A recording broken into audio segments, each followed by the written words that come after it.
रामाधीन गौड़, शहीद रामाधीन गौड़ आज इस सभा कक्ष में गोंडवाना समाज के द्वारा आयोजित इस गौरवशाली कार्यक्रम में हमारे बीच प्रदेश के गौरव राजनांदगांव जिला के शौर्य पुरुष और गौड़ समाज के बहुत ही सम्मानित हमारे गौरव आदरणीय डॉक्टर रमन सिंह जी, जरा जोरदार ताली बजा स्वागत करें।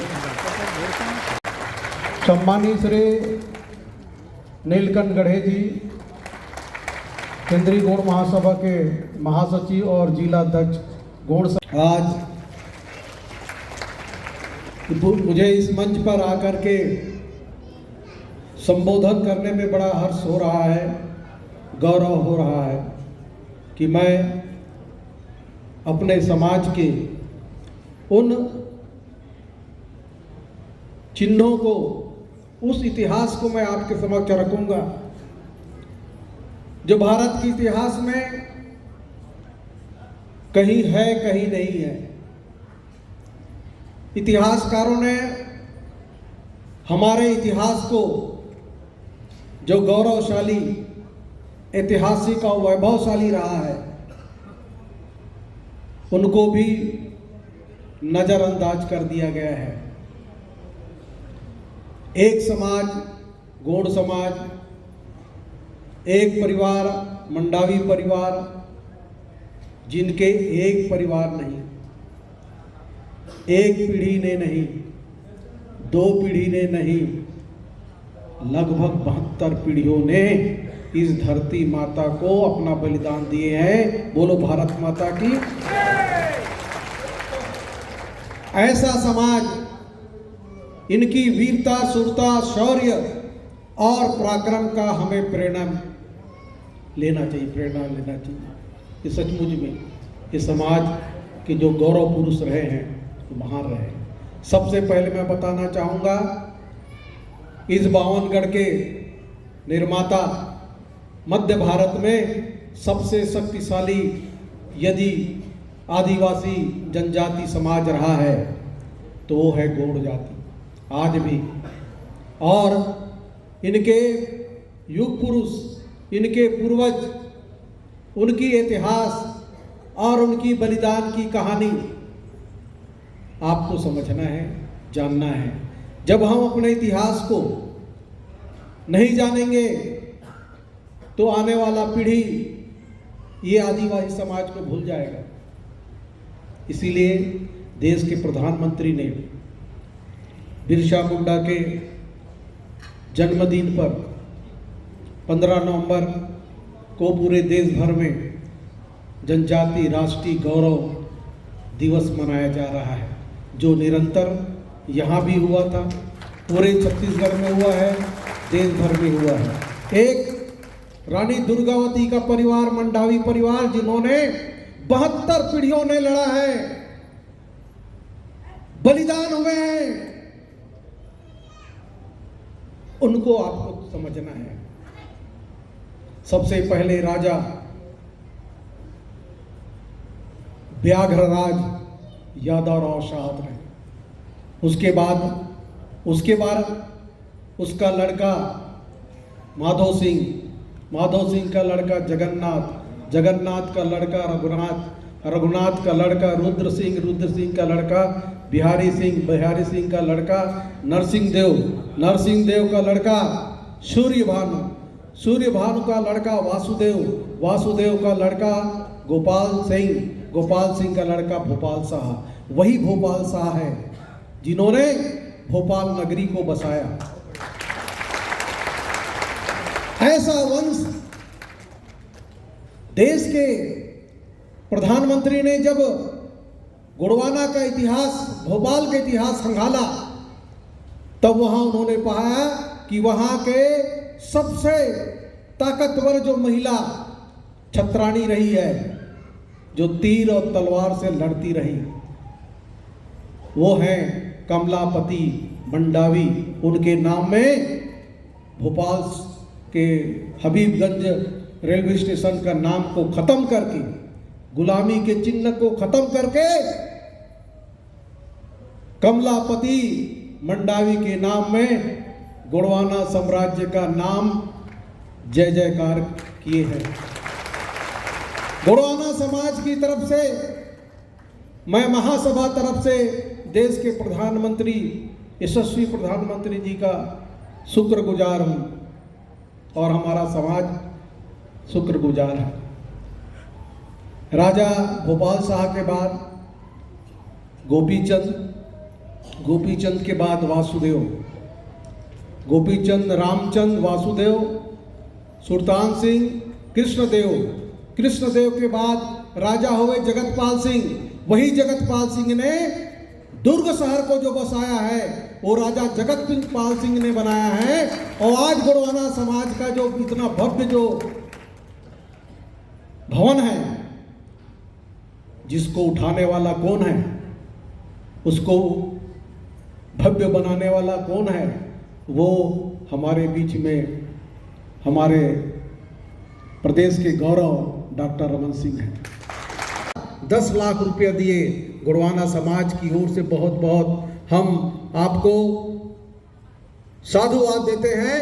और आपने निरंतर इस समाज को, जनजाति समाज को, आदिवासी समाज को ऊपर उठाने के लिए जो 15 साल किए हैं काम, ऐसा काम अविराम गति से चला है, कोई भेद नहीं।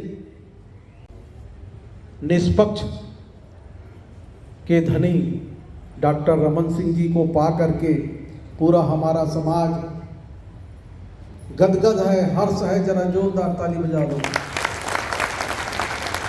राजा जगतपाल सिंह के बाद राजा महासिंह, महासिंह के बाद वो राजा मदन शाह है। आज भी पहाड़ी पर, एक पहाड़ के एक चट्टान पर जो गौरव गोंडवाना समाज का वैभव दिखता है, वो राजा मदन शाह है। रायपुर शहर को बसाने वाला राजा राय सिंह रहे, नागपुर को बसाने वाला राजा रहे गोंड राजा। इस मध्य भारत में जहां विदिशा से लेकर तेलंगाना तक, वर्धा से लेकर के संबलपुर तक, जहां नर्मदा नदी, ताप्ती नदी, बेतवा नदी, इंद्रावती नदी, शिवनाथ नदी और महानदी के बीच में बसा हुआ ये वैभवशाली और समृद्धशाली ये समाज बहुत दिनों तक राज किया है। आज उसका वंश आज भी जीवित है। राजा मदन शाह के बाद राजा राम सिंह आए।